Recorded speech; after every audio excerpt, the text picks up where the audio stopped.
Bismillahirrahmanirrahim. Assalamu alaikum students. Today we will study lecture number 21 of steel structures, which is related to design of connections. Uh, in this lecture we will discuss simple connections. Connections of structural steel members are of critical importance. जो structural steel members के connections हैं वो उनकी importance जो है वो बहुत ज़्यादा है। एक इनएडिक्वेट कनेक्शन जो ऐसा कनेक्शन जो जिसकी स्ट्रेंथ एडिक्वेट नहीं है वो एक वीक लिंक है स्ट्रक्चर के लिए, और ये वीक लिंक जो वो स्ट्रक्चर के फेलियर का बायस जो बन सकता है। Failure of structural members is rare. जो स्ट्रक्चरल मेंबर्स का फेलियर है वो बहुत कम चांसेस होते हैं उसके। मोस्टली जो स्ट्रक्चर्स फेल होते हैं वो जो कनेक्शंस के फेलियर की वजह से होते हैं। जो कनेक्शंस हैं वो प्रॉपरली डिज़ाइन नहीं होते, तो जो मोस्ट ऑफ द फेलियर्स हैं स्ट्रक्चर्स के अंदर, स्टील स्ट्रक्चर्स के अंदर, वो कनेक्शन फेलियर की वजह से होते हैं। ओके, मॉडर्न स्ट्रक्चर्स के अंदर, स्टील स्ट्रक्चर्स के अंदर जो कनेक्शंस हैं वो वेल्डिंग से प्रोवाइड किए जाते हैं या बोल्टिंग से प्रोवाइड किए जाते हैं। अब बोल्ट्स जो हैं वो दो तरह के होते हैं, हाई स्ट्रेंथ बोल्ट्स या कॉमन बोल्ट्स, या इन दोनों का कम्बिनेशन भी यूज़ किया जाता है। तो या तो वेल्डिंग और बोल्टिंग या इन दोनों का कम्बिनेशन। बोल्टिंग में बोल्ट्स जो हैं वो हाई स्ट्रेंथ बोल्ट्स भी होते हैं और नॉर्मल स्ट्रेंथ या कॉमन बोल्ट्स भी होते हैं। जो 1947 में research council of riveted and bolted structural joints जो है वो फॉर्म की गई थी। इसकी जो स्पेसिफिकेशन है, पहली स्पेसिफिकेशन वो 1951 में जो वो इशू की गई थी।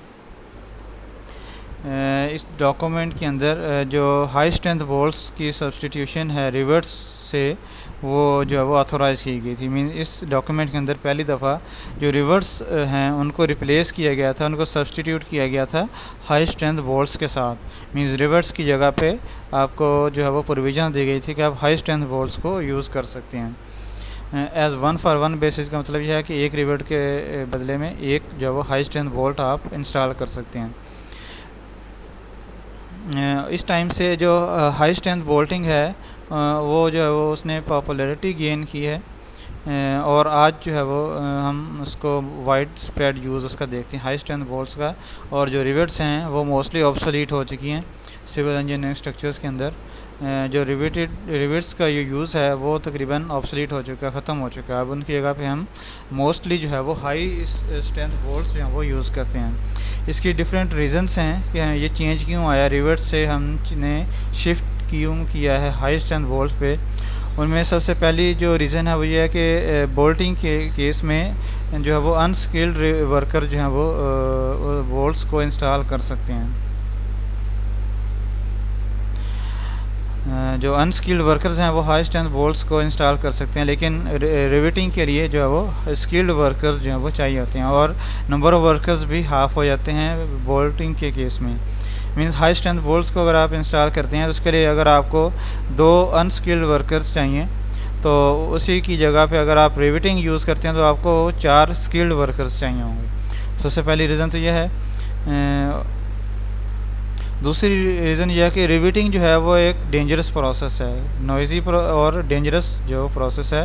इसमें रिवेट्स को जो है वो हीट किया जाता है, फिर पॉइंट ऑफ हीट से पॉइंट ऑफ इंस्टॉलेशन पे जो उसको टॉस किया जाता है। मीन्स उसको जहाँ पे हीट कर रहे हैं वहाँ से हीट करके जहाँ पे प्लेस करना वहाँ पे जो है उसको फेंका जाता है। उसके बाद उसके ऊपर जो है वो हैमरिंग करके उसकी जो रिवेट है उसको इंस्टॉल किया जाता है। तो ये एक डेंजरस प्रोसेस है। इसके अलावा वेल्डिंग के बोल्टिंग के ऊपर कुछ जो है वो एडवांटेजेस हैं।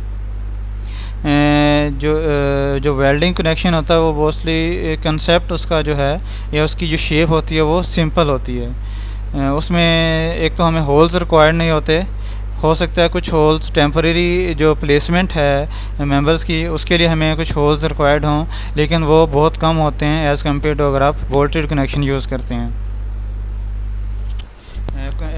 फास्टनर्स को यूज़ करने की वजह से जो कनेक्शंस एक्सट्रीमली कॉम्प्लेक्स हो सकते हैं, उनको अगर हम वेल्डिंग कनेक्शन यूज़ करें तो वो बहुत ज़्यादा सिंपल बन जाते हैं। इस तरह जो नेक्स्ट स्लाइड के अंदर एक प्लेट गर्डर का क्रॉस सेक्शन शो किया गया है। इस क्रॉस सेक्शन के अंदर यहाँ पे आप फिगर 21.1 में देख सकते हैं कि एक प्लेट गर्डर है, उसके जो डिफरेंट एलिमेंट्स हैं, जो फ्लैंज प्लेट्स हैं, उनको वेब प्लेट के साथ जो है वो कनेक्ट किया गया है दो डिफरेंट कनेक्शंस के थ्रू। जो लेफ़्ट साइड पे फिगर आपको नज़र आ रहा है, इसमें रिवेटेड कनेक्शन को या वोल्टेड कनेक्शन भी आप इसको जूम कर सकते हैं, वोल्टेड कनेक्शन या रिवेटेड कनेक्शंस के साथ जो है वो इंस्टॉल किया गया। इसमें आप देख सकते हैं कि जो वेब प्लेट है उसको फ्लैंज प्लेट के साथ ये दो एंगल्स प्लेट्स के थ्रू जो है वो कनेक्ट किया गया है और उनको जो है वो बोल्टिंग या रिवेटिंग से जो है वो कनेक्ट किया गया है। तो इसके अपोजिट आप देखें वेल्डेड कनेक्शन जब यूज़ किया गया है, तो वेल्डेड कनेक्शन जो है वो बहुत सिंपल है। जस्ट जो वेब प्लेट है उसके एंड के ऊपर फ्लैंज प्लेट को वेल्डिंग से जो है वो ज्वाइन कर दिया गया। इसमें हमें जो एंगल प्लेट्स हैं या जो कवर प्लेट्स हैं फ्लैंज के ऊपर, ये हमें जो वो इंस्टॉल नहीं करनी पड़ी।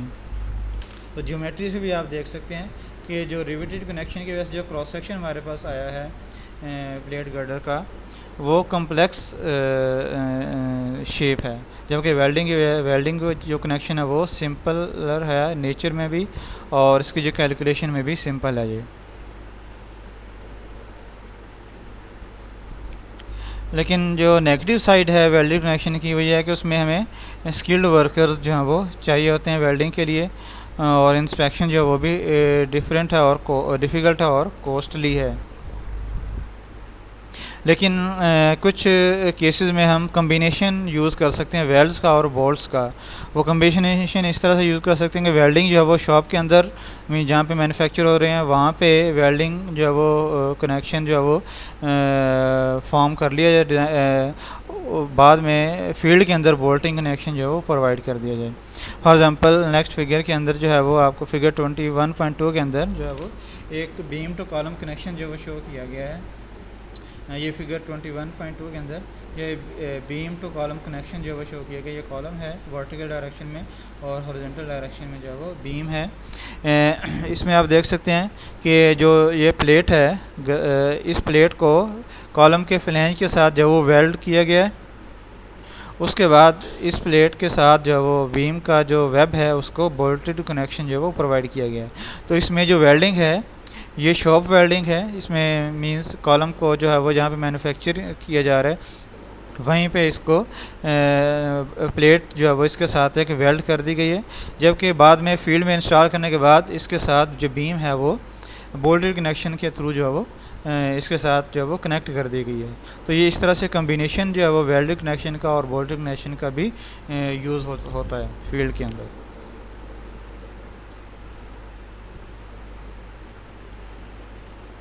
In considering the behavior of different types of connection, it is convenient to categorize them according to the type of loading. हम जो connections हैं उनको type of loading के से जो है वो differentiate करते हैं, categorize करते हैं। इस फिगर के अंदर आपको टेंशन मेंबर स्प्लाइस कनेक्शन जो है वो नज़र आ रहा है। ये स्प्लाइस कनेक्शन बेसिकली एक ही मेंबर की लेंथ अगर आपने इंक्रीज़ करनी है, मींस एक ही लेंथ के अंदर जो है वो आपने प्लेस करना है, दो डिफरेंट मेंबर्स को ज्वाइन करना है, तो उसके लिए जो कनेक्शन यूज़ किया जाता है उसको स्प्लाइस कनेक्शन जो कहते हैं। इस तरह यहाँ पे आपको इस फिगर के अंदर जो है वो नज़र आ रहा है।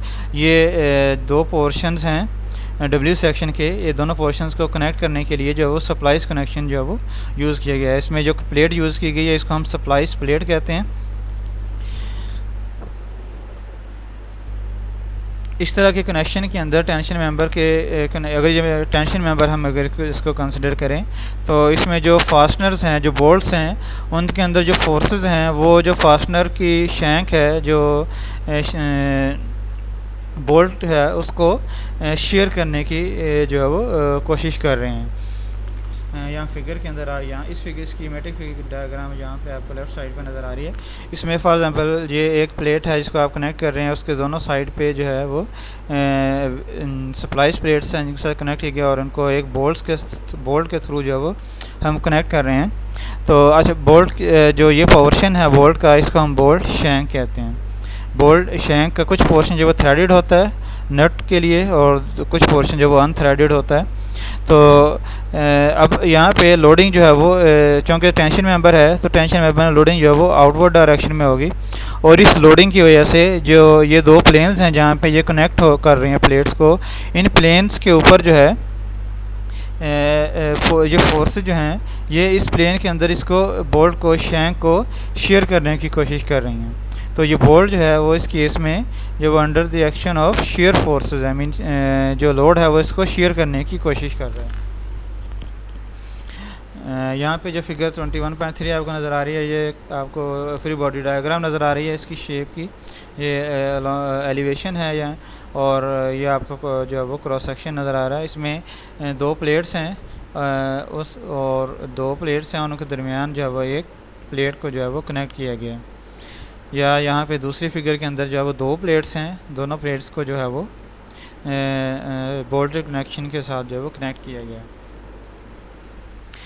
इसी तरह वेल्डेड कनेक्शन जो वो हो सकते हैं इस तरह, या फिगर 21.3C के अंदर आप देख सकते हैं कि एक प्लेट एलिमेंट को गसेट प्लेट के साथ जो वेल्ड किया गया है। इसका क्रॉस सेक्शन ये आपको नज़र आ रहा है। एक गसेट प्लेट की थिकनेस आपको नज़र आ रही है और ये मेंबर जिसको कनेक्ट किया जा रहा है उसकी थिकनेस नज़र आ रही है। तो इस तरह से ये वेल्डेड कनेक्शन है। इसके अलावा जो आपको फिगर डी के अंदर जो है वो एक ब्रैकेट नज़र आ रही है। ब्रैकेट जो है वो कॉलेज फ्लैंज के साथ जो है वो कनेक्ट की गई है। ये दोनों तरह से हम कनेक्ट कर सकते हैं, बोल्ट्स के थ्रू भी और वेल्डेड कनेक्शन के थ्रू भी जो वो इनको कनेक्ट कर सकते हैं। इसके अलावा हैंगर कनेक्शन है। ई फिगर के अंदर हैंगर कनेक्शन है, मीन ये जो एलिमेंट है जिसको कनेक्ट किया जा रहा है वो हैंग कर रहा है। इस केस में जो कनेक्शन है ये बोल्ट्स जो यहाँ पे प्लेस किए गए हैं उन बोल्ट्स के अंदर जो वो टेंसाइल फोर्सेस जो वो क्रिएट कर रहे हैं।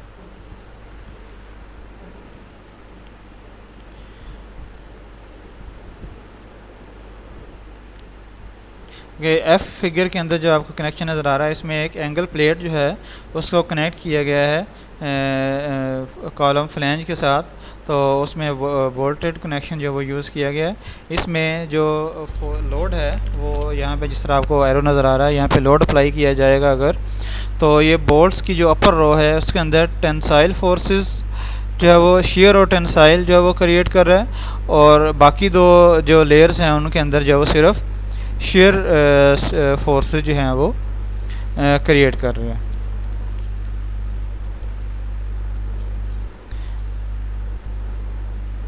कि जो फास्टनर की स्ट्रेंथ है वो डिपेंड करता है कि फास्टनर जो है वो उसमें शेयर फोर्सेस प्रोड्यूस हो रही हैं या टेंशन फोर्सेस प्रोड्यूस हो रही हैं या दोनों फोर्सेस प्रोड्यूस हो रही हैं। जिस तरह यहाँ पे फिगर ए के अंदर या बी के अंदर आपने देखा था, इसमें जो बोल्ट है वो उसके अंदर सिर्फ शेयर फोर्सेस जो हैं वो प्रोड्यूस हो रही हैं, जबकि फिगर ई के अंदर जो बोल्ट्स हैं यूज़ किए गए हैं इनके अंदर सिर्फ टेंसाइल फोर्सेस प्रोड्यूस हो रही हैं। लेकिन जो फिगर एफ है इसके अंदर जो टॉप रो है बोल्ट्स की उसके अंदर शेयर फोर्सेस भी हैं और जो टेंसाइल फोर्सेस भी हैं एट ए टाइम जो वो अप्लाई हो रही हैं।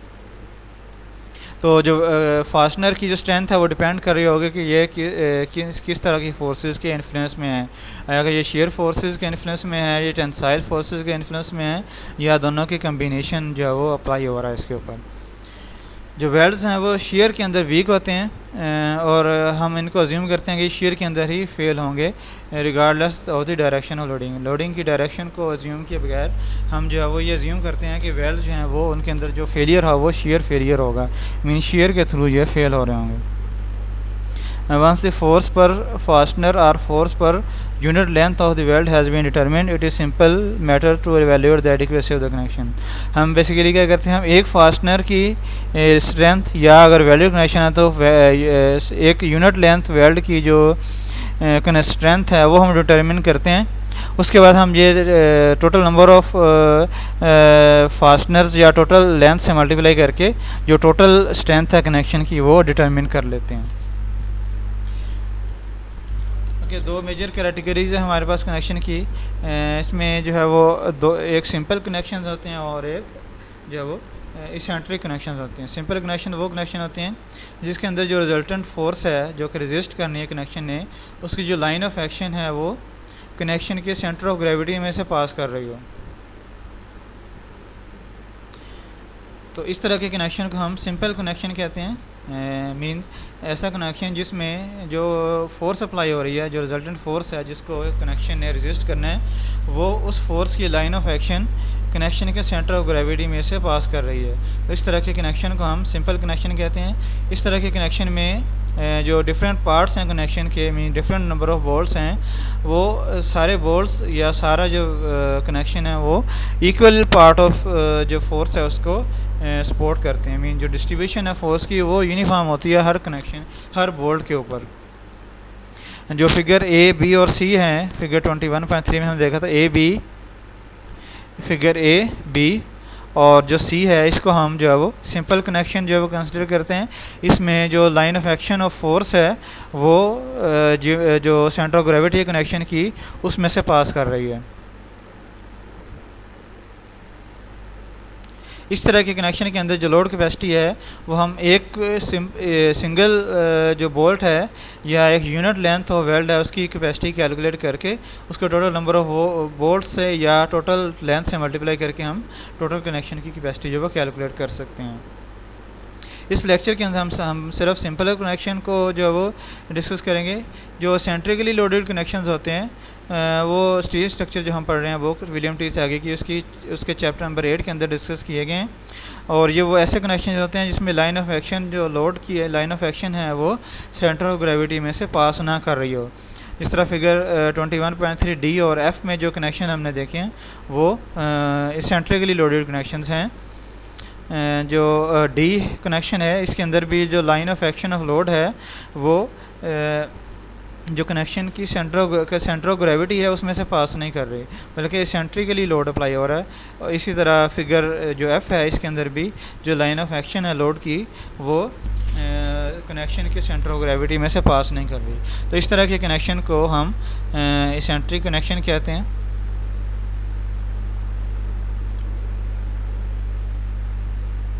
ओके, स्ट्रेंथ किसी भी स्पेसिफिक ग्रेड ऑफ बोल्ट्स की जो स्ट्रेंथ है उसको कैलकुलेट करने से पहले हमें उसके जो फेलियर मोड्स हैं, पॉसिबल फेलियर मोड्स हैं कनेक्शन के, वो हमने पहले देखने हैं। दो ब्रॉड कैटेगरीज हैं फेलियर की, failure of the fastener and failure of the parts being connected. तो कनेक्शन के फेलियर दो तरह से हो सकता है।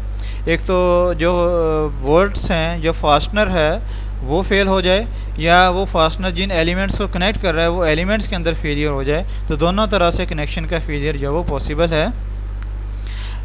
इसमें फिगर 21.4 ए के अंदर आप देखें एक लैब जॉइंट जो है वो शो किया गया है। लैब जॉइंट में दो डिफरेंट मेंबर्स को जो है वो एक ही एक्सिस के अलोंग जो है वो हम कनेक्ट करते हैं। ये दो प्लेट्स हैं, फॉर एग्जांपल दो प्लेट्स की थिकनेस आपको नज़र आ रही है और उनको जो है वो एक बोल्टेड कनेक्शन के थ्रू जो है वो ज्वाइन किया गया है। इस तरह के कनेक्शन के अंदर जो बोल्ट के अंदर जो एवरेज शेयर स्ट्रेस है वो हम सिंपल लोड ओवर एरिया से कैलकुलेट कर सकते हैं। लोड जो है वो P है और ए जो बोल्ट का जो एरिया ऑफ क्रॉस सेक्शन है वो यूज़ करेंगे पाई d²/4 से। इसके अंदर अगर हम फ्री बॉडी डायग्राम ड्रा करें, जो हमारे पास बोल्ट है, बोल्ट की फ्री बॉडी डायग्राम ड्रा करें तो वो इस तरह से होगी। जो फोर्स है अपर पोर्शन शियर प्लेन से जो अपर पोर्शन है उसके ऊपर टुवर्ड्स लेफ़्ट जो है वो P फोर्स अप्लाई हो रही है। इसी तरह इस प्लेट के थ्रू बॉटम पोर्शन के थ्रू, बॉटम पोर्शन जो है वो बोल्ट का, उसके ऊपर टुवर्ड्स राइट जो है वो P फोर्स अप्लाई हो रही होगी। तो इस फोर्स P की वजह से बोल्ट जो है वो उसके अंदर शेयर प्रोड्यूस हो रहा है, बोल्ट जो है वो शेयर होने की कोशिश कर रहा है। तो जो शेयर फोर्स है इस बोल्ट के अंदर, इस केस में एक पार्ट की अगर आप फ्री बॉडी डायग्राम ड्रा करें, अपर पोर्शन की फॉर एग्जांपल आप फ्री बॉडी डायग्राम कंसिडर करते हैं, तो जो एरिया ऑफ द बोल्ट है उसके ऊपर जो रेजिस्टिव फोर्स होनी चाहिए वो P होनी चाहिए, ताकि ये जो अपर पोर्शन हमने कंसिडर किया है इसका इक्विलिब्रियम मेंटेन हो सके। तो जो इस बोल्ट के अंदर एक एरिया ऑफ क्रॉस सेक्शन के ऊपर, जो कि हमने शेयर प्लेन के ऊपर जो क्रॉस सेक्शनल एरिया उसको हमने लिया है, उसके ऊपर जो शेयर फोर्स अप्लाई हो रही है वो P फोर्स अप्लाई हो रही है। तो जो एवरेज शेयर स्ट्रेस होगी वो P फोर्स, जो शेयर फोर्स अप्लाई हो रही है, divided by area of cross section होगी P/A। तो एरिया हमारे पास जो वो पाई d²/4 से हम कैलकुलेट करेंगे। तो लोड अगर आपने कैलकुलेट करना है जो कि इस बोल्ट के ऊपर जो वो अप्लाई हो सकता है, उसके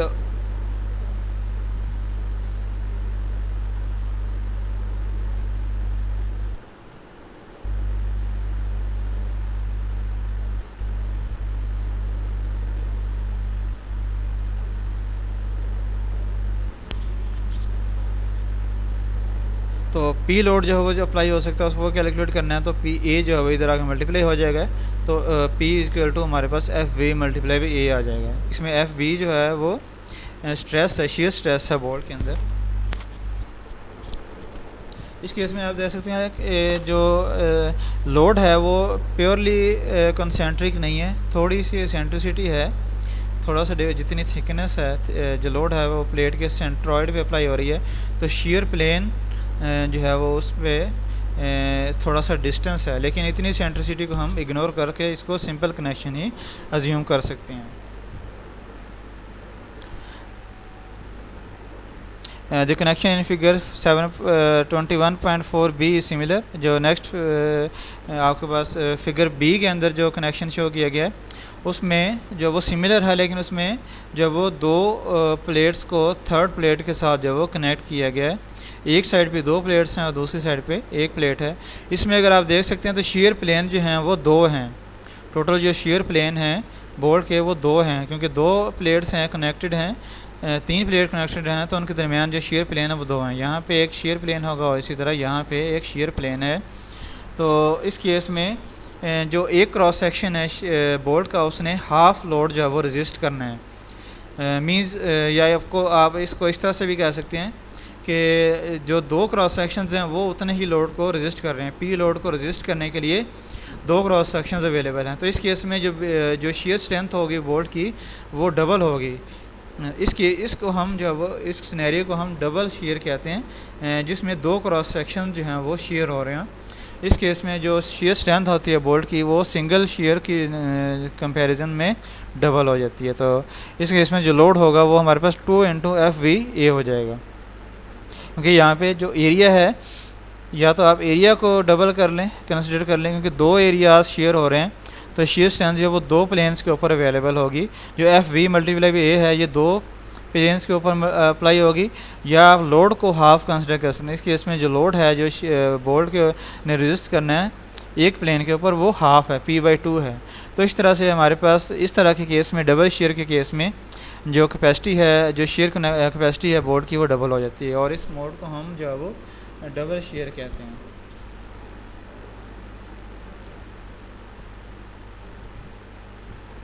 ओके ये तो फेलियर मोड था बोल्ट्स का, फास्टनर्स का। दूसरा जो केस है उसमें मैंने आपको बताया कि जो फेलियर है वो जो कनेक्टेड पार्ट्स हैं उनमें भी हो सकता है। जिन पार्ट्स को हम कनेक्ट कर रहे हैं, मीन जो प्लेट्स हैं, इन प्लेट्स को के अंदर जो है वो फेलियर हो सकता है। उस केस में फर्दर हमारे पास दो तरह के फेलियर मोड्स हैं। जो कनेक्टेड पार्ट्स हैं उनका जो फेलियर है वो दो तरह से हो सकता है। एक तो resulting from excessive tension, share और बेंडिंग, जो लोड्स अप्लाई हो रहे हैं इन प्लेट्स के ऊपर वो इनकी कैपेसिटी से ज़्यादा हो जाएं। फॉर एग्जांपल टेंशन मेंबर है, टेंशन मेंबर आपने डिज़ाइन किया है, तो जो मेंबर आपने सेलेक्ट किया है, जो प्लेट एलिमेंट या जो कोई भी मेंबर आपने सेलेक्ट किया है, वो टेंसाइल फोर्स जो अप्लाई हो रही है इसको रजिस्ट करने के लिए काफ़ी नहीं था। तो इस केस में जो है वो कनेक्टेड पोर्शन जो है वो फेल हो सकता है। मीन्स हमने ग्रॉस एरिया जो इफेक्टिव नेट एरिया है टेंशन के केस में वो सफिशिएंट प्रोवाइड नहीं किया है, या बेंडिंग मोमेंट के केस में हमने जो प्लास्टिक सेक्शन मॉडुलस है वो हमने एडिक्वेट प्रोवाइड नहीं किया है। तो इस केस में जो फेलियर होगा वो इस कैटेगरी के अंदर आएगा। ओके यहाँ पे इस वीडियो में आप जो शेयर फेलियर अभी हमने पढ़ा है इन स्लाइड्स के अंदर, इसको आप जो वो इसकी वीडियो आप देख सकते हैं। ये एक टेस्ट किया जा रहा है, दो प्लेट एलिमेंट्स हैं उनको एक बोल्ट के थ्रू जो कनेक्ट करके अब प्लेट्स के ऊपर जो टेंसाइल लोड अप्लाई हो रहा है। अब यहाँ पे आप देखेंगे बोल्ट का जो शेयर फेलियर है इस प्लेन के ऊपर, यहाँ पे इस प्लेन के ऊपर जो वो बोल्ट जो वो शेयर हो गया। ये सिंगल शेयर था जो भी हमने प्रीवियस स्लाइड के अंदर देखा था। ओके एक जो कनेक्टेड पार्ट्स का जो फेलियर है वो दो तरह से, एक हमने ये पढ़ा कि जो अप्लाइड फोर्सेस हैं मेंबर के ऊपर वो ज़्यादा हो जाएं कैपेसिटी से, तो उस केस में जो हम जिन मेंबर्स को कनेक्ट कर रहे हैं उनमें से कोई एक जो वो फेल हो सकता है, टेंशन में फेल हो सकता है, बेंडिंग में फेल हो सकता है, या शेयर के अंदर फेल हो सकता है।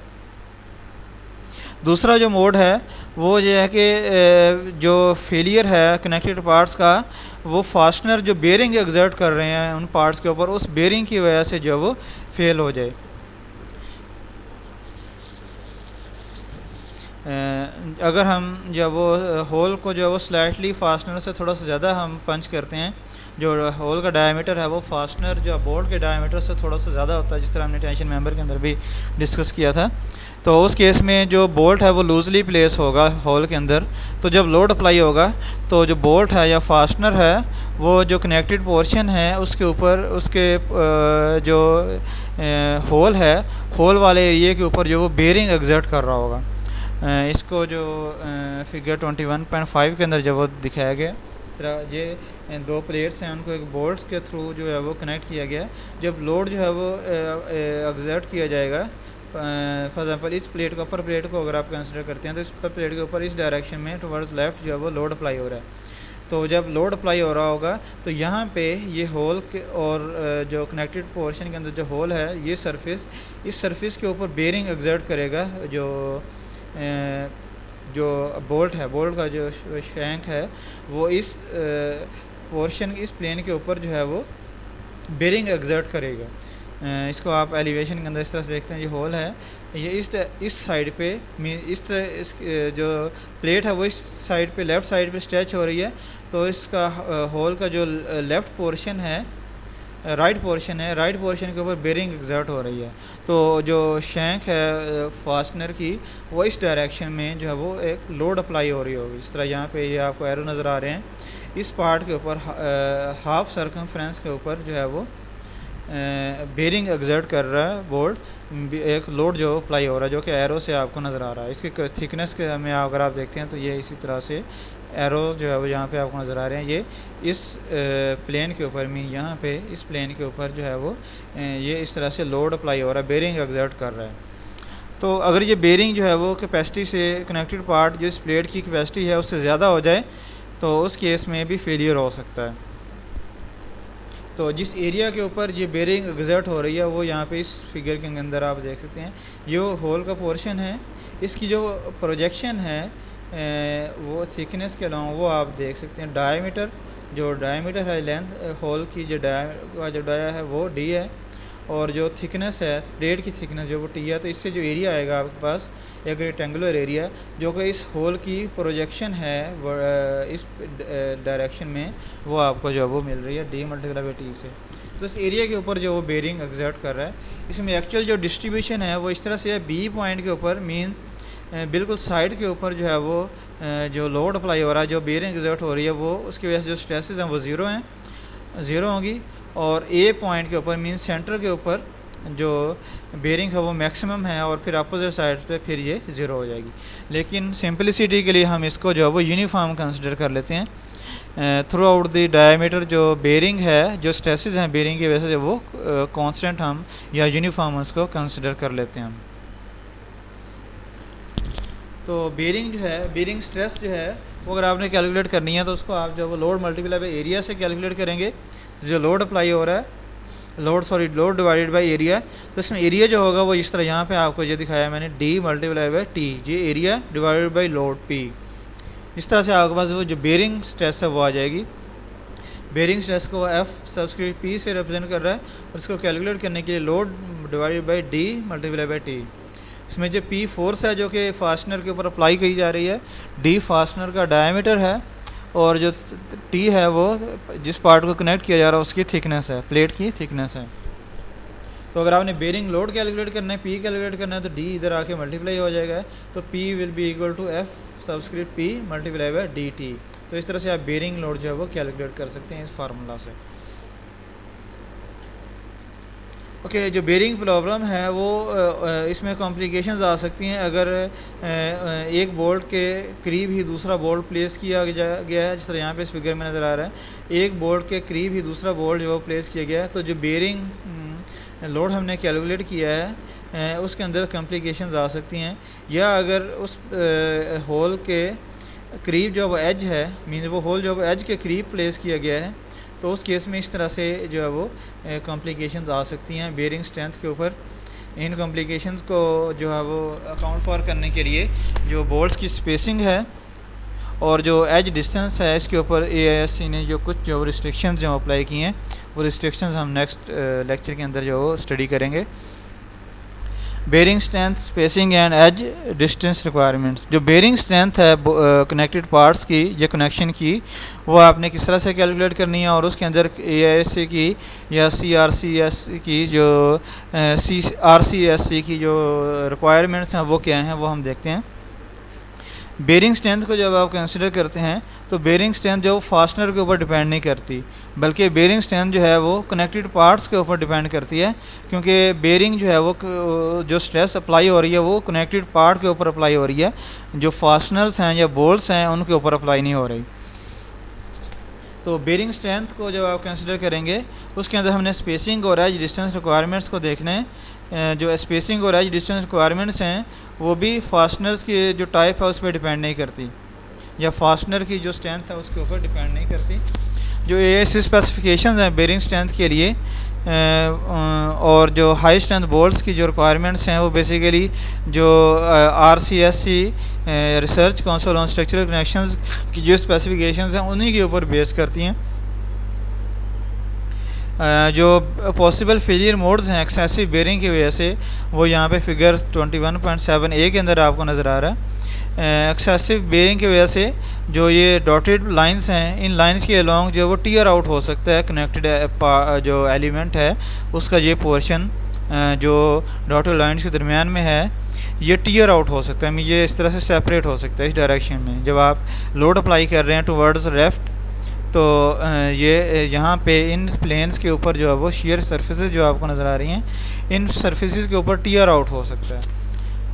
तो अगर शेयर फेलियर सरफेस इस इंक्लाइंड फेलियर सरफेस को हम आइडियलाइज़ करें हॉरिजॉन्टल, जिस तरह यहाँ फिगर बी में नज़र आ रहा है, इन सर्फेसिस को अगर हम हॉरिजॉन्टली आइडियलाइज़ कर लें, मीन हम ये अज्यूम कर लें कि ये इंक्लाइंड की बजाय हॉरिजॉन्टल हैं, तो इस केस में जो फेलियर लोड है एक सरफेस के ऊपर वो टोटल लोड का हाफ हो जाएगा। अगर टोटल लोड Rn है तो जो लोड है एक प्लेन के ऊपर सरफेस के ऊपर शेयर सरफेस के ऊपर वो Rn/2 हो जाएगा।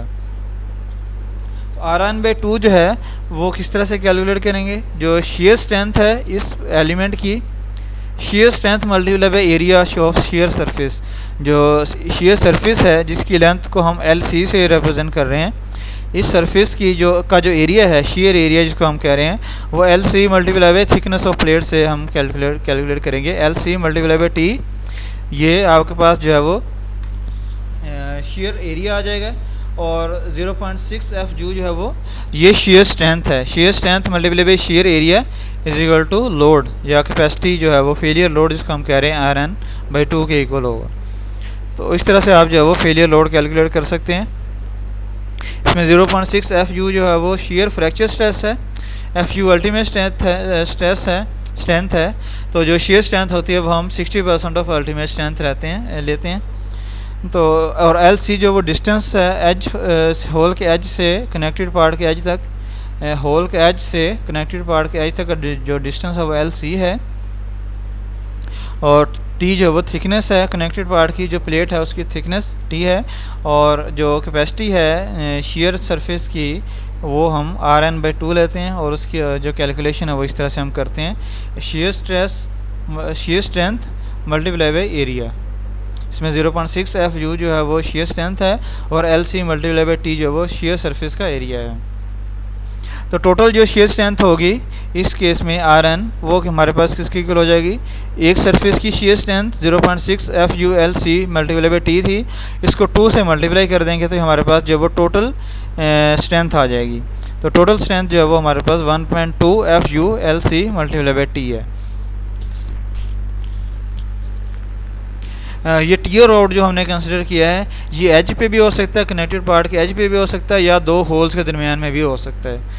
इस तरह यहाँ पे आपको इस फिगर के अंदर नज़र आ रहा है, ये एक प्लेट है, इस प्लेट को टेस्ट किया गया है, ये प्लेट को जो वो कनेक्ट किया गया 2 बोल्ट्स के साथ बॉटम पे और 2 बोल्ट्स के साथ जो वो टॉप पे, और इसके ऊपर जो टेंसाइल लोड अप्लाई किया जा रहा है इस प्लेट के इन बोल्ट्स के थ्रू, इसको जब ये प्लेट फेल होगी, फेलियर के बाद जो ये इस तरह से जो वो बियरिंग फेलियर जो है वो इस तरह से इस प्लेट का, स्टील प्लेट का हो गया। ये आपको लेफ़्ट साइड पे जो फिगर नज़र आ रही है ये बिफोर टेस्ट है और ये लेफ़्ट साइड वाली राइट साइड वाली फिगर जो है वो आफ्टर टेस्ट है। इसमें आप देख सकते हैं कि जो होल्स हैं वहाँ पे जो है वो टीयर आउट हो गया, ये पोर्शन जो है वो टीयर आउट हो गया है। तो ये बेसिकली बेरिंग फेलियर है स्टील प्लेट का, जो भी हम स्टडी कर रहे हैं। उसके अंदर ये हमारे पास जो बेरिंग स्ट्रेंथ है वो यहाँ से इक्वेशन 21.1 से हमने कैलकुलेट की है। और इस इक्वेशन के अंदर जब हम एक अपर लिमिट अप्लाई करते हैं, इसमें हम जब एक्सेसिव एलोंगेशन, जिस तरह यहाँ पे इस फिगर में देख सकते हैं कि ये एलोंगेशन हो गई है होल्स की, इस एक्सेसिव एलोंगेशन को प्रिवेंट करने के लिए हम जो है वो एक अपर लिमिट जो है वो अप्लाई करते हैं। अपर लिमिट जो है वो इस इक्वेशन से आपके पास आ रही है, R N is equal to C multiply by bearing area multiply by F U. C जो है वो एक कॉन्स्टेंट है, बेरिंग एरिया जो है वो हम डी मल्टीप्लाई बाई टी से कैलकुलेट करते हैं, और एफ यू जो है वो अल्टीमेट स्ट्रेंथ है। तो ये ये इक्वेशन जो है ये हमें अपर लिमिट जो है वो दे रही है। मींस जो बेरिंग स्ट्रेंथ है वो हम पहले इस इक्वेशन से कैलकुलेट करेंगे, इक्वेशन 21.1 से, और उसके बाद हम इक्वेशन 21.2 से कैलकुलेट करेंगे अपर लिमिट। इनमें से जो मिनिमम वैल्यू होगी वो हम कंसिडर करेंगे बेरिंग स्ट्रेंथ किसी भी कनेक्टेड एलिमेंट की या कनेक्शन की।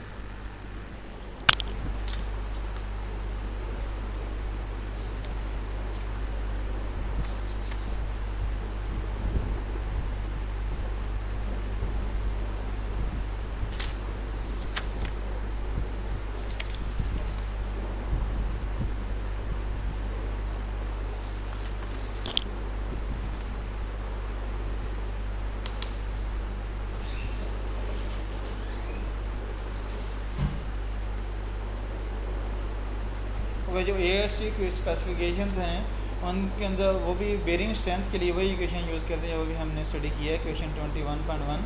यही इक्वेशन जो वो एग्जैक्टली ASC स्पेसिफिकेशन में भी यूज़ की जाती है। लेकिन जो अपर लिमिट है वो अपर लिमिट जो है वो हमारे पास ये इस तरह से C की वैल्यू इसके अंदर 2.4 जो है वो अज्यूम की जाती है।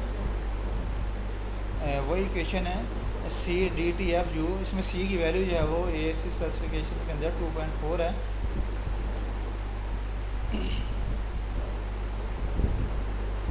इस तो बेस ये जो है वो हमारे पास जो है वो एक कंबाइंड इक्वेशन है आर एन की। आर एन जो है वो बेरिंग स्ट्रेंथ है, तो बेरिंग स्ट्रेंथ की जो इक्वेशन है वो हमारे पास ये है। इसमें ये इस इक्वेशन से हम कैलकुलेट करेंगे बेरिंग स्ट्रेंथ, और इस इक्वेशन से अपर लिमिट कैलकुलेट करेंगे। इन दोनों में से जो मिनिमम वैल्यू आएगी वही आपकी एक्चुअल बेरिंग स्ट्रेंथ होगी कनेक्शन की। इसके अंदर जो एल सी है वो क्लियर डिस्टेंस है in the direction parallel to the applied load. जो लोड के पैरेलल डायरेक्शन में जो क्लियर डिस्टेंस है वो एल सी है।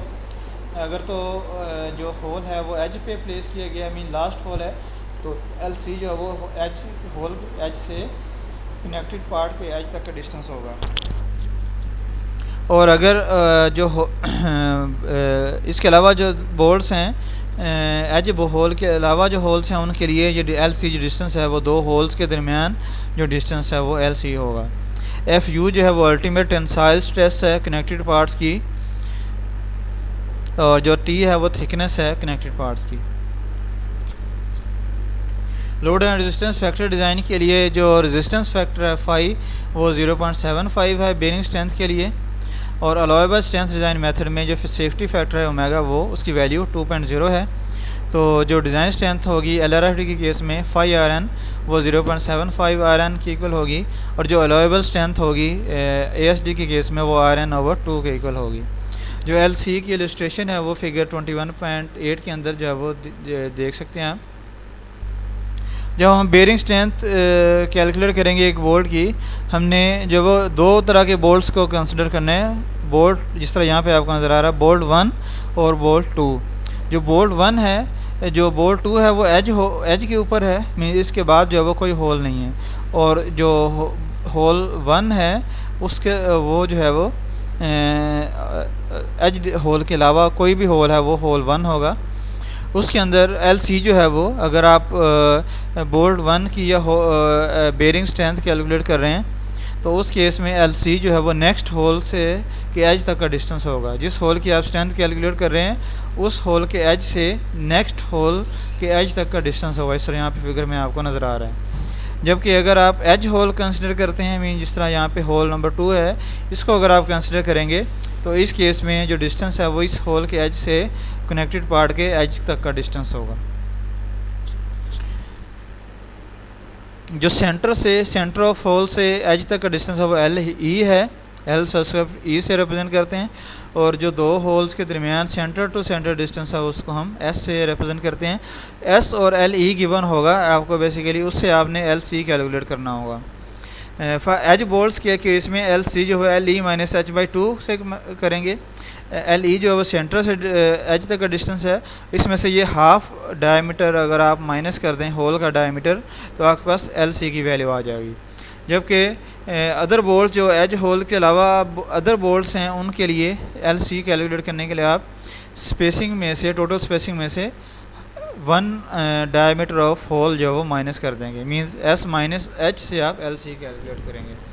इसमें एल ई जो एज डिस्टेंस है सेंटर ऑफ होल्स से एज तक का डिस्टेंस है, और एस जो है वो सेंटर टू सेंटर स्पेसिंग है होल्स की, और एच जो है वो डायमीटर होल का। जब हम एल सी डिस्टेंस कैलकुलेट करेंगे उसके लिए हम जो एच की वैल्यू यूज़ करनी है वो हम डायमीटर ऑफ बोल्ट के अंदर 1/16 इंच ऐड करके डायमीटर ऑफ होल कैलकुलेट करेंगे। टेंशन मेंबर के अंदर जब आप नेट एरिया कैलकुलेट कर रहे थे उसके अंदर हमने एच के अंदर डी के अंदर जब 1/8 इंचज़ ऐड करते थे, मीन्स 1/16 इंचज़ 2 दफ़ा ऐड करते थे। लेकिन यहाँ पे जब आप एल सी कैलकुलेट करेंगे उसके लिए जब आप एच की वैल्यू कैलकुलेट कर रहे होंगे तो आपने 1/16 इंच जो है वो ऐड करना है। 1/16 इंच जो दूसरा 1/16 इंच है वो हमने ऐड नहीं करना है, मीन्स सिर्फ एक ही 1/16 इंचज़ हम ऐड करेंगे। कि जो बोल्ट्स के दरमियान और बोल्ट्स के नट्स के दरमियान जो डिस्टेंस है, क्लियर डिस्टेंस प्रोवाइड करने के लिए, और जो रेंच सॉकेट्स हैं जिनके साथ बोल्ट्स को नट्स को टाइट किया जाएगा उनको प्लेस करने के लिए AIC स्पेसिफिकेशंस के अंदर जो सेंटर टू सेंटर स्पेसिंग है फास्टनेस की, उनके जो डिस्टेंस है स्पेसिंग के ऊपर जो वो एक लिमिटेशन अप्लाई की गई है, जो कि हमारे पास जो वो 2/3 डी है, मीन 2.67 डी जो है वो, ये हमारे पास जो वो सेंटर टू सेंटर स्पेसिंग के ऊपर जो वो लिमिटेशन है। मीन जो बोल्ट्स के दरमियान जो सेंटर टू सेंटर स्पेसिंग है वो इससे 2.67 डी से ज़्यादा कम नहीं होनी चाहिए, प्रेफरेबली ये 3 डी से कम नहीं होनी चाहिए। इसमें डी जो है वो फास्टनर का डायमीटर है। तो ये बेसिकली जो है वो सेंटर टू सेंटर स्पेसिंग के ऊपर जो मिनिमम जो लिमिट है वो है। इसके अलावा जो एज डिस्टेंसेस हैं वो भी, उनके ऊपर भी लिमिटेशंस जो हैं वो AIC स्पेसिफिकेशंस के अंदर अप्लाई की गई हैं, और वो जो लिमिटेशंस हैं वो डिपेंड करती हैं बोल्ट साइज़ के ऊपर। और जो लिमिटेशन जो है वो AIC टेबल J3.4 के अंदर गिवन है।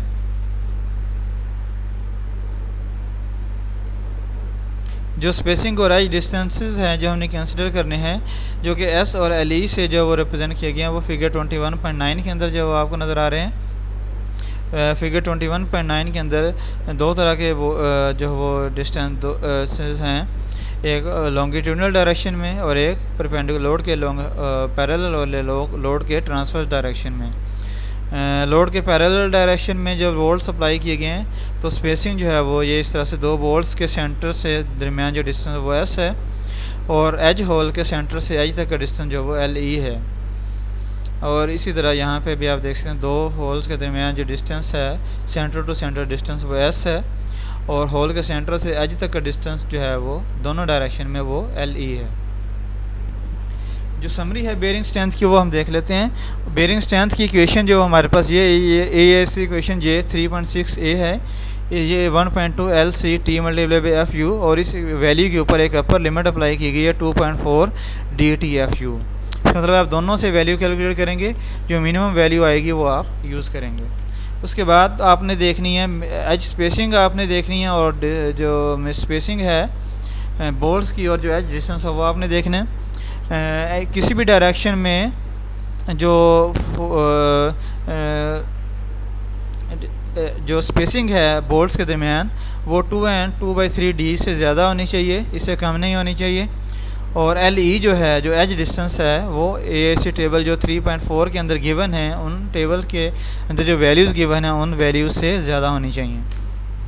सिंगल एंगल और डबल एंगल शेप्स के लिए जो गेज डिस्टेंसेस हमने टेबल के अंदर पढ़े थे लेक्चर नंबर 6 के अंदर आप देख सकते हैं, तो वो हम यूज़ करेंगे इन मिनिमम वैल्यूज़ के अगेंस्ट। जो ASC टेबल J3.4 अब हम देख लेते हैं, मैनुअल के अंदर गिवन है। मैनुअल ओपन करते हैं। मैनुअल के अंदर जो है वो J3.4 टेबल,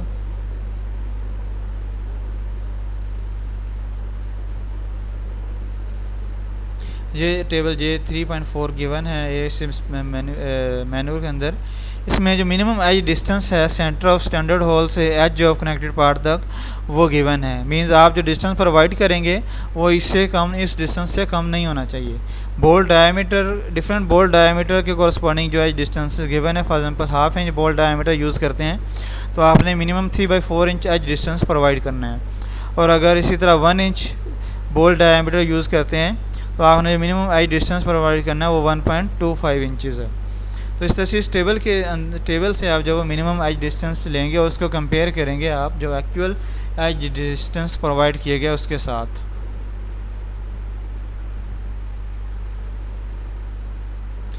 तो ये LE की वैल्यूज़ हैं। ये एग्जांपल सॉल्व करते हैं। Check bolt spacing edge distance and bearing for the connection shown in figure. एक कनेक्शन हमें इस फिगर में शो किया गया है। इसके अंदर जो बेयरिंग स्ट्रेंथ है कनेक्शन की वो हमने कैलकुलेट करनी है। इसके अलावा स्पेसिंग और एज डिस्टेंसेज की जो रिक्वायरमेंट्स हैं ASC की वो हमने चेक करनी है। जो डेड लोड और लाइव लोड गिवन है, डेड लोड 15 किलो पाउंड्स है और लाइव लोड 45 किलो पाउंड्स है। A36 स्टील जो यूज़ किया गया है। जो बोल्ट्स का डायमीटर है वो 3/4 इंचज़ है।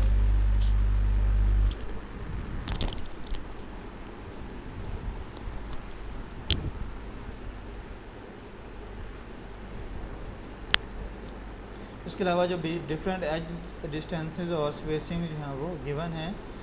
जो गसेट प्लेट है वो 3/8 इंच थिक प्लेट है और जो उसके साथ मेंबर कनेक्टेड है वो 5 इंच विड्थ है उसकी और 1/2 इंच, हाफ इंच है वो उसकी थिकनेस है। ASC जो J3.3 है मिनिमम स्पेसिंग किसी भी डायरेक्शन में वो हमारे पास 2 and 2/3D है के इक्वल है। तो ये हमारे पास जो मिनिमम स्पेसिंग है वो 2 इंचज़ है। इसको हमारे एक्चुअल स्पेसिंग से कंपेयर करें जो कि 2.5 इंचज़ है। किसी भी डायरेक्शन में, दोनों डायरेक्शन में जो स्पेसिंग है वो 2.5 इंचज़ है। तो इसका मतलब है कि जो ASC स्पेसिफिकेशन की जो रिक्वायरमेंट है जो कि 2 इंच है उससे ज़्यादा है। तो इसका मतलब है कि जो स्पेसिंग रिक्वायरमेंट है वो ओके है। उसके बाद जो एज डिस्टेंस रिक्वायरमेंट है वो हम देख लेते हैं। एज डिस्टेंस रिक्वायरमेंट जो है वो हमारे पास जो है वो हमारे पास जो बोल्ट साइज़ है वो 3/4 इंच डायमीटर है। इसके अगेंस्ट हम मिनिमम एज डिस्टेंस हम देख लेते हैं ASC टेबल 3.4 से। यहाँ पे 3/4 इंच बोल्ट डायमीटर के कॉरस्पॉन्डिंग जो मिनिमम एज डिस्टेंस है वो 1 इंच है। तो 1 इंच जो हमारे पास मिनिमम एज डिस्टेंस है, जो एक्चुअल एज डिस्टेंस है वो यहाँ पे हम देख सकते हैं। जो मेंबर का जो एज डिस्टेंस है वो भी 1/4 इंच है और दूसरी साइड पे जो प्लेट गसेट प्लेट का जो एज डिस्टेंस है वो भी 1/4 इंचज़ है। इसका मतलब है कि दोनों जो एज डिस्टेंसेस हैं वो ASC स्पेसिफिकेशंस की रिक्वायरमेंट्स को फुलफ़िल कर रहे हैं। तो इसका मतलब है एज डिस्टेंस भी ओके है। उसके बाद हम बेयरिंग स्ट्रेंथ कैलकुलेट करेंगे। बेयरिंग स्ट्रेंथ कैलकुलेट करने के लिए सबसे पहले हम होल डायमीटर कैलकुलेट करेंगे। होल डायमीटर के लिए हम होल डायमीटर के अंदर 1/16 इंचज़ जो हैं वो ऐड कर देंगे तो हमारे पास होल डायमीटर आ जाएगा। उसके बाद LC कैलकुलेट करेंगे। LC कैलकुलेट करने के लिए हमारे पास हम जो है वो एक तो एज होल को कंसिडर करेंगे और उसके बाद हम जो अदर होल्स हैं उनको कंसिडर करेंगे। जब एज होल को कंसिडर करेंगे तो एज होल के लिए जो LC है वो LE - h/2 से कैलकुलेट करना है। LE हमारे पास given 1.25 inches centre of edge hole से एज ऑफ द प्लेट तक का डिस्टेंस। ये अगर आप हम जो प्लेट गसेट प्लेट को कंसिडर करते हैं तो गसेट प्लेट के लिए जो एज डिस्टेंस है LE है वो ये 1.25 इंचज़ है। तो जो LC है वो हम हाफ डायमीटर माइनस करके h/2 माइनस करके कैलकुलेट करेंगे। तो LC जो है वो LE - h/2 हमने कैलकुलेट किया हुआ है। ये हमारे पास यहाँ से LC आ गया।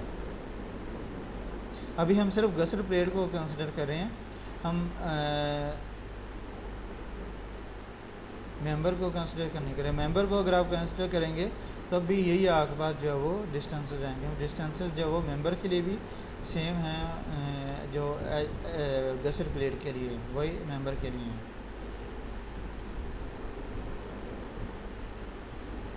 ओके, एल सी कैलकुलेट करने के बाद हम आर एन कैलकुलेट करेंगे। आर एन का formula 1.2 L c t, L c multiply by t multiply by F u, और उसके ऊपर जो अपर लिमिट है वो 2.4 डी टी एफ यू है। 1.2 L c t F u हम कैलकुलेट करते हैं तो हमारे पास इसकी वैल्यू जो है वो ये आई है 29.36 किप्स। इसमें वैल्यूज़ पुट कर देंगे। टी थिकनेस 1.2 है। जो मेंबर प्लेट है, मेंबर प्लेट को कंसिडर कर रहे हैं, जो टेंशन मेंबर है उसको हम कंसिडर कर रहे हैं। तो मेंबर की जो थिकनेस है वो 1/2 इंचज़ है। ये 1/2 इंचज़ थिकनेस यहाँ पे गिवन है। तो ये वैल्यूज़ पुट करके आप आर एन कैलकुलेट करेंगे। उसके बाद अपर लिमिट कैलकुलेट करेंगे। अपर लिमिट जब वो हमारे पास उसमें वैल्यूज़ पुट करेंगे तो हमारे पास 52.20 किप्स हैं। तो अपर लिमिट जो हमने कैलकुलेट की है आर एन की वैल्यू वो अपर लिमिट से कम है, इसका मतलब ओके है। जो आर एन की वैल्यू है वो हम यूज़ करेंगे, जो मिनिमम वैल्यू है वो हम यूज़ करेंगे जो कि 29.36 किप्स है। तो एक बोल्ट की जो कैपेसिटी है, बेरिंग कैपेसिटी, बेरिंग स्ट्रेंथ वो हमारे पास आ गई है 29.36 किप्स पर बोल्ट। इसका मतलब जो है कि एल सी जो है वो इतने स्मॉल है कि उसको हमने अकाउंट फॉर करना है। अगर अपर लिमिट की वैल्यू जो है वो कम आ जाए इस वैल्यू से, फिर इसका मतलब है कि एल सी जो है वो एनफ है, उसको हम अकाउंट फॉर करने की ज़रूरत नहीं है। लेकिन अगर जो आर एन की वैल्यू ये वाली वैल्यू है 1.2 L c t F u, ये वैल्यू इससे कम आ जाए, इसका मतलब है कि एल सी जो है वो हमने स्मॉल है और इसको हमने कंसिडर करना है। अदर होल्स के लिए टेंशन मेंबर के केस में अदर होल जो हैं उनके लिए एल सी जो है एस माइनस एच से कैलकुलेट करेंगे। तो एच की वैल्यू पुट कर दें, एस की वैल्यू पुट कर दें, हमारे पास एल सी की वैल्यू आ जाएगी। और इस केस में आर एन जो है वो हमारे पास इस तरह से होगा। इसमें वैल्यूज पुट करेंगे। अपर लिमिट जो है वो सेम रहेगी एज होल्स के लिए, और अदर होल्स के लिए जो अपर लिमिट की वैल्यू है वो सेम रहेगी, सिर्फ ये वाली वैल्यू जो है वो वेरी करेगी। तो इस केस में जो हमारे पास वैल्यू है वो आर एन की वैल्यू वो 58.74 है। इसको अगर हम अपर लिमिट से कंपेयर करते हैं तो ये अपर लिमिट से ज़्यादा है। इसका मतलब है हम इसको यूज़ करने के बजाय अपर लिमिट को यूज़ करेंगे। तो इस केस में आर एन जो है वो हमारे पास अपर लिमिट के इक्वल हो जाएगा। इसका मतलब यह है कि एल सी जो लार्ज है, लार्ज एनफ है, उसको अकाउंट फॉर करने की ज़रूरत नहीं है। जो होल डिफॉर्मेशन है, मीन जो अपर लिमिट हमने अप्लाई की है वो हमने एक्सेसिव डिफॉर्मेशन को कंट्रोल करने के लिए अप्लाई की है। तो इसका मतलब है कि ये इस केस में जो है वो होल डिफॉर्मेशन जो है वो कंट्रोल कर रही है। तो बेरिंग स्ट्रेंथ जो है वो टोटल बेरिंग स्ट्रेंथ हम कैलकुलेट करेंगे। 4 होल्स हैं हमारे पास टोटल, तो हर होल की हमने जो स्ट्रेंथ है वो कैलकुलेट कर ली है। तो सारे होल्स की स्ट्रेंथ को हम ऐड कर देंगे तो हमारे पास टोटल कनेक्शन की स्ट्रेंथ आ जाएगी। अब इसमें देखिए 2 हमारे पास एज होल्स हैं और 2 अदर होल्स हैं। तो एज होल्स की जो हमने स्ट्रेंथ कैलकुलेट की है उसको 2 से मल्टीप्लाई करेंगे, और अदर होल्स की जो स्ट्रेंथ कैलकुलेट की है उसको भी 2 से मल्टीप्लाई करेंगे। उसके बाद उन दोनों को ऐड कर देंगे तो हमारे पास चारों जो बोर्ड्स की कंबाइंड स्ट्रेंथ है, मीन जो कनेक्शन की जो बेरिंग स्ट्रेंथ है वो आ जाएगी। तो उसके लिए हमने जो है वो एज होल्स की strength multiply by 2 plus other holes की स्ट्रेंथ मल्टीप्लाई बाई 2, ये टोटल स्ट्रेंथ हमारे पास आ गई। कनेक्शन की स्ट्रेंथ आ जाएगी 163.1 किप्स। अभी हमने सिर्फ जो है वो टेंशन मेंबर को कंसिडर किया था। अब हम जो है वो गसेट प्लेट को कंसिडर करेंगे। गसेट प्लेट में फिर हम एज होल्स को कैलकुलेट करेंगे और अदर होल्स को कैलकुलेट करेंगे। गसेट प्लेट के अंदर जो हमारे पास एल सी है वो सेम है एज होल्स के लिए। वो होल जो एज के ऊपर हैं उनके लिए एल सी की वैल्यू सेम है जो प्लेट के अंदर ये थी। जो आर एन है वो हम कैलकुलेट करेंगे इसके अंदर 1.2 L c t F u. इसके अंदर बाकी पैरामीटर सेम हैं जो कि गसेट प्लेट के लिए थे, सिर्फ थिकनेस जो है वो चेंज होगी। जो गसेट प्लेट की थिकनेस है वो डिफरेंट है टेंशन मेंबर की थिकनेस से। तो टेंशन जो थिकनेस है टी की वैल्यू वो डिफरेंट आएगी, बाकी सारी वैल्यू सेम होंगी। एफ यू जो है वो 58 किप्स है, सॉरी KSI है। तो यहाँ से हमारे पास जो है वो होल की स्ट्रेंथ आ जाएगी 22.02 किप्स। अपर लिमिट जो है वो हम कैलकुलेट करेंगे। अपर लिमिट जो है वो इस केस में जो है वो टी और एफ यू की वैल्यू पुट करके आप जो है वो कैलकुलेट कर लें। अपर लिमिट इस केस में हमारे पास 39.15 किप्स है। तो जो हमने वैल्यू कैलकुलेट की है आर एन की वो अपर लिमिट से कम है, तो इसका मतलब हम वही आर एन की वैल्यू यूज़ करेंगे जो कम है, मिनिमम वैल्यू जो है वो यूज़ करेंगे। ये एज होल्स की स्ट्रेंथ है आर एन। अब हम जब अदर होल्स की स्ट्रेंथ कैलकुलेट करेंगे उसमें एल सी जो हम कैलकुलेट करेंगे एस माइनस एच से। तो ये वैल्यूज़ पुट करके आप एल सी की वैल्यू कैलकुलेट कर लेंगे, उसको आर एन के फार्मूले में पुट करेंगे तो हमारे पास जो है वो आर एन की वैल्यू आ जाएगी। जो अपर लिमिट है वो वही रहेगी जो हमने एज होल के लिए कैलकुलेट की थी 39.15। तो उससे कंपेयर करेंगे। अब यहाँ पे आप देख सकते हैं कि जो अपर लिमिट है उसकी वैल्यू कम है आर एन से, तो इसका मतलब आर एन की हम ये वैल्यू यूज़ करेंगे 39.15 किप्स। तो ये हमारे पास जो है वो बोर्ड्स की जो स्ट्रेंथ है वो आ गई गसेट प्लेट के केस में। अब टोटल स्ट्रेंथ हम कैलकुलेट कर लेंगे। उसी तरह से दो बोल्ट्स हमारे पास एज पे हैं, उनकी स्ट्रेंथ मल्टीप्लाई बाई 2 प्लस जो अदर होल्स हैं स्ट्रेंथ मल्टीप्लाई बाई 2, और फिर इनको ऐड कर देंगे तो हमारे पास जो है वो टोटल स्ट्रेंथ आ जाएगी कनेक्शन की। अब कनेक्शन की हमारे पास दो स्ट्रेंथ्स आ चुकी हैं। एक जो है वो प्लेट को कंसिडर करते हुए ये 1.22 हमने जो है वो सॉरी ये 163.1 किप्स हमने कैलकुलेट की थी जो टेंशन मेंबर है उसको कंसिडर करते हुए, और ये 122.3 किप्स हमने कैलकुलेट की है गसेट प्लेट को कंसिडर करते हुए। तो जो एक्चुअल स्ट्रेंथ होगी कनेक्शन की वो इन दोनों में से जो मिनिमम वैल्यू होगी उसके इक्वल होगी। तो मिनिमम वैल्यू 122.3 किप्स है। तो इसका मतलब है कि जो कनेक्शन की बेयरिंग स्ट्रेंथ है nominal bearing strength R n वो 122.3 किप्स के इक्वल होगी। डिज़ाइन स्ट्रेंथ कैलकुलेट करने के लिए हम 5 से मल्टीप्लाई कर देंगे। 5 जो है वो हमारे पास जो वो 0.75 है, 0.75 से मल्टीप्लाई करेंगे तो हमारे पास डिज़ाइन स्ट्रेंथ आ जाएगी। जो रिक्वायर्ड स्ट्रेंथ है वो हम आर यू से कैलकुलेट करेंगे। जो अल्टीमेट लोड्स हैं जो फैक्ट्री लोड्स हैं उनसे कैलकुलेट करेंगे। R u is 1.2 times dry load plus 1.6 times live load. जो कंट्रोलिंग लोड कम्बिनेशन है वो यूज़ करेंगे, उससे आपके पास आर यू की वैल्यू आ जाएगी। उसको आप डिज़ाइन स्ट्रेंथ से कंपेयर करेंगे। अब आर यू जो है वो डिज़ाइन स्ट्रेंथ से कम है, तो इसका मतलब ये है कि कनेक्शन जो है वो ओके है, अप्लाई लोड्स को रेजिस्ट कर लेगा। तो कनेक्शन का जो डिज़ाइन है वो ओके है।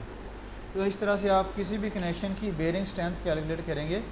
दो जो प्लेट्स हैं वो यूज़ होंगी किसी भी कनेक्शन में, गसेट प्लेट और दूसरा जो मेंबर है जिसको कनेक्ट किया जा रहा है वो। तो दोनों के लिए सेपरेटली आप स्ट्रेंथ कैलकुलेट करेंगे, उनमें से जो मिनिमम वैल्यू होगी वो आप यूज़ करेंगे। ओके, जो भी एग्जांपल हमने सॉल्व की है, एग्जांपल 21.1 के अंदर हमने जो है वो टेंशन मेंबर और गसेट प्लेट दोनों के लिए अलग-अलग जो है वो स्ट्रेंथ कैलकुलेट की है। इसमें अगर आप देखें तो जो बोर्ड स्पेसिंग है और जो एज डिस्टेंस है वो सेम है टेंशन मेंबर के लिए भी और गसेट प्लेट के लिए भी। जो वेरिएशन आ रही है वो सिर्फ थिकनेस की वेरिएशन है। एफ यू भी सेम है, एज डिस्टेंसेस और स्पेसिंग्स भी सेम है, सिर्फ जो वेरिएशन आ रही है वो थिकनेस के अंदर आ रही है 3/8 इंच, और यहाँ पे थिकनेस जो 1/2 इंचज़ है। तो इस केस में आपको दोनों को सेपरेटली डील करने की एवेल्यूएट करने की ज़रूरत नहीं है। जिस तरह इस एग्जांपल के अंदर हमने दोनों प्लेट्स को सेपरेटली जो है वो